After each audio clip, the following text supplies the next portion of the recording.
This is SvanNET 101, and today we're going to be looking at how to manage share access on SvanNET projects. Sharing data can be really important, whether it's for sharing it with a colleague or sharing it with a client. Here I'm going to show you how you can share the different levels of access with those people. As you can see, I'm on the project view page at the moment. If we head over to the pullout on the right-hand side and go down to the sharing tab, we'll see this screen open. So from here, you want to head over to the Add User button at the top. Once you've clicked this, it's going to give you the option to add an email address. And then once you've done that, you can click the level of sharing access you want to give to that specific person. As you can see, you have guest, manager, and administrator here. So what do these mean?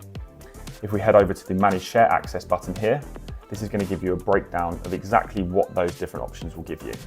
Once we're back on this main page, you can also give what is called a link share.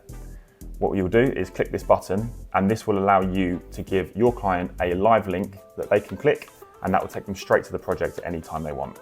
This will just be for viewing purposes, but it can be much easier than having their own login every time.